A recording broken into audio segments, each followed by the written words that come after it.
ubundi rero ngo ukuntu ushaka gukina ngo gatandatu azajya akina ari wenyine Aribere Abedi na Sheri bajye imbere ye urimo urabibona Mohamed Sheri na Abedi gatandatu ngo bazagura urukuta ntago bakeneye ngo support ya nimero 8 ubwo bazakina ta ni ya t-shape azajya ahagarara wenyine Aribere uwo bita Abedi n'uwo bita Sheri none uzi batatu izajya ishora imbere izajya ifata uwo bita Fornganye ifata uwo bita Shadrack Bing Bero ifate n'uwo bita Basane ku ruhande nuramuka ucitse Rayon uzagenda utwara igikombe irakubaga yasaze n'ibindi bintu ubwo uzi benshi abantu igiye kumanura uwo bita Emery Bayisenge ari mu biganiro agomba kuza umusimbura Emery Bayisenge ari gukora umwitozo uteye ubwoba bari kwa Baboateng Aimable Sabimana president yambwiye ati nubwo hari ibyavuzwe bitameze neza turamuganiriza ni umudefanseri mwiza turamukipinga uwo bita Rivaldo wa Gasogi Kensi rwose ushatse watumiza inyama nicyo kunywa amafaranga urayabona vuba uyu munsi ashobora no kurara sinya Zandani mfite Rivaldo ashobora kurara sinya uyu munsi nibitinda iki cyumweru kirashira Rivaldo yasinye muri Rayon Sport ni ugomba gusimbura uwo bita Haji mbaza ngo rero Rayon Sport ubwo gukandisha akanyenyeri 5500 byawe mbaza ngo ikibazo yagize ni iki ese ndimbo Rayon Sport ifite ikihe kibazo Rayon Sport umuzamu kuyate imyitozo ya mbere ngo ntabwo ayikoze neza ikipe ya Rayon Sport ku munsi w'ejo yatangaje kumugaragara ko yasinyishije umukinnyi Shadrack Bing Rutahizamu uyu mukinnyi Reagan biratunguranye cyane nyine iyo ubonye umukinnyi yageze mu Rwanda bibaza se nka Rayon Sport muri Darling Club Motema Pembe yagezeyo ryari yamenye gute uyu mukinnyi ko hari ni Rutahizamu bamenye bate bamuzanye bibasabye iki ese afite izihe karita twagiye muri Zandani yego Zandani uyu musore yitwa Shadrack Bing Belo mwataka w'umukongomani agomba kuba afite amazina 3 ibyo ni itegeko Shadrack Bing Belo ahagana mu kwezi kwa kabiri uwitwa Mucyo Anta Biganiro wabaye umunyamakuru yavuye muri Australia yerekeza muri Congo Brazzaville ageze muri Congo Brazzaville mu mujyi nyine wa Congo Brazzaville ro Brazzaville yaguze dekoderi ya hariya muri Congo Kinshasa kuko Kinshasa na Brazzaville zitandukanwa n'uruzi rwa Fleuve Congo nango ni imijyi ibiri yegeranye nkuko wavuga Goma na Gisenyi harimo gusa uruzi rwa Fleuve Congo nkuko wenda hariya naho harimo Kivu ni uruzi gusa nawo Anta yaragiye afata umwanya areba abakinnyi kuko yaba mu agent yego ari abakinnyi batandukanye ari matches zitandukanye zo muri Congo yambwiye ko afite abakinnyi 6 muri Congo uyu mukinnyi rero witwa Shadrack Bing Belo yatangiye kuvugana nawe umusore wa DSMP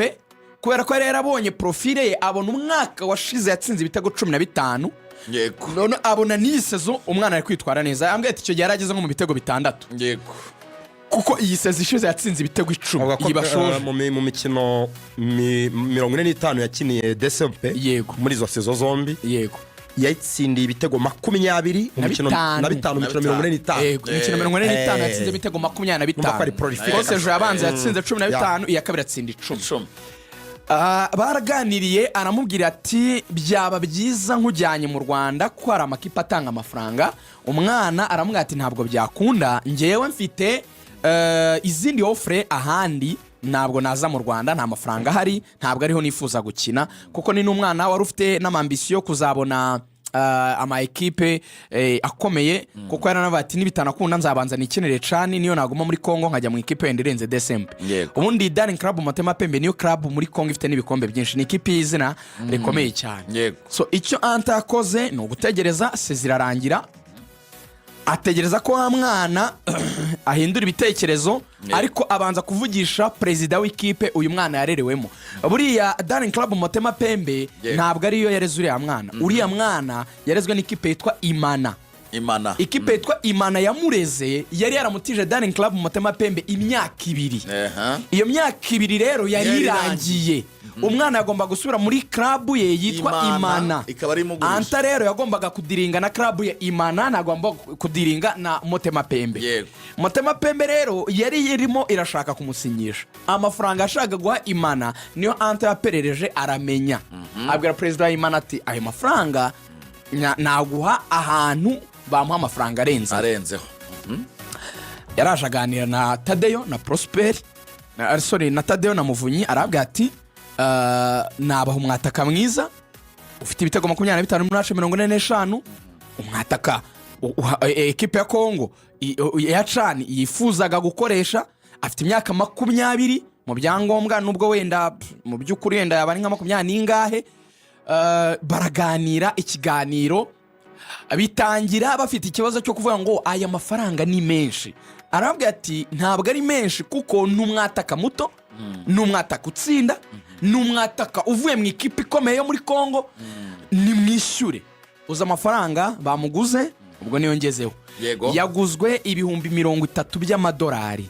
Yashize amanyarwanda Lorenzo ugakugira nka miliyoni 40 urebye. Kazi babwire kuko iyi ni rekoro muri Rayon Sports, iyi ni rekoro Rayon Sports bwa mbere cyinshi mu kinyo henze. Ibihumbi 30 by'amadolari ku isoko ry'ubu ni miliyoni 43 n'ibihumbi 195. Nka miliyoni 44. Ni nka miliyoni 44. Miliyoni 43 n'ibihumbi bwa mbere Tadeyo yambwiye ngo kuva umuziki nyarwanda watangira nibwo Rayon Sports ishyira amafaranga cyane ku mukinnyi. Bwa mbere Rayon ntirishyura amafaranga mu mateka y'umuziki nyarwanda kuva Rugaju jamais vu, nibwo Rayon Sports ishyira amafaranga menshi. Ubwo ni club record muri Rokritomo, nibwo bwa mbere itanze amafaranga y'amadolari cyane, amafaranga menshi. Ayo mafaranga Muvunyi yemeye gutanga kimwe cya kabiri ibihumbi 15 by'amadolari, Tadeyo agatanga 15. Uti babikoze gute rero? Babwiye uyu mwana bati twebwe turaguha 15 by'amadolari nonaha ejo asinye, ibindi 15 tuzabiguha nyuma ya Rayon Day, kuko bategereje kuzabona amafaranga menshi nyina azava mu matike. Baravuga bati Anta kuko nawe arabizi ko Rayon hari ukuntu yaguheza. Anta arabwira ati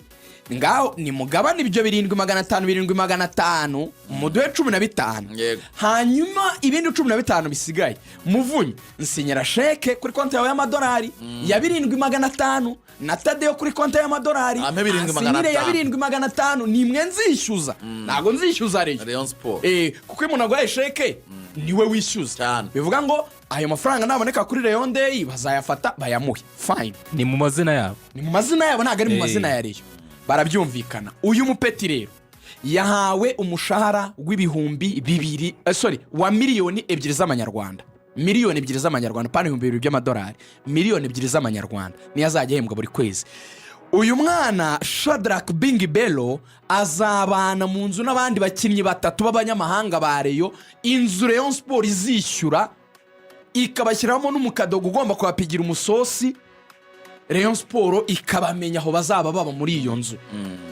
Uyu mwana yahawe icyo bita treatment y'umukinnyi ukomeye. Shadrack Bingi Bello uti aya mafaranga biragenda bite? Nango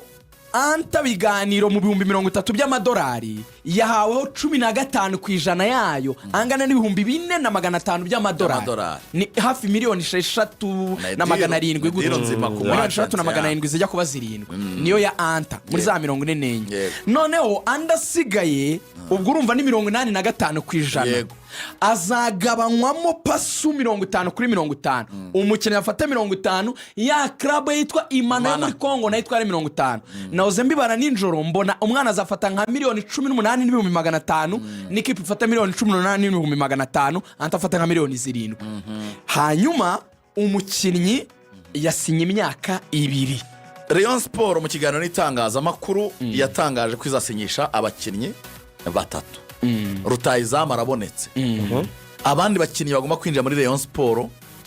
harimo 3 utabariyemo Abedi barimo gukusanya amafaranga ye, ubwo hasigaye abandi 2. Reagan yavugaga mu center back na nimero 6. Tadeyo twaganiriye ku mugoroba, yambwiye ko Rayon Sports igomba kugura umukinnyi nimero 6 mpuzamahanga, 6 ya match uteye ubwoba. utera gatandatu sisi ya match gusimbura amajari nabwo ndetse ko rishari Suleiman nabwo nuko mwazanye umwana wo muri mukura witwa Aimable barambwira ati cira birarura have sigaho have bamwe ati gatandatu mpuzamahanga igomba kuba iri hariya confederation isi imikino yambwiye ati abareyo Lorenzo utegura ka kanyenyeri niba mwumva hari icyo twakoze na Muvunyi namwe nimugure Abedi ni miliyoni 40 twabagure rutayizamu muguru uzajya umupanga ijoro ryakeye mwatanze miliyoni 5,500 hakenewe 40 wenze mu kanya arabwira akanyenyeri Abedi agomba kuba ari ku 10 ari mu bitugu byabo afatanya n'uriya mujene witwa Sheli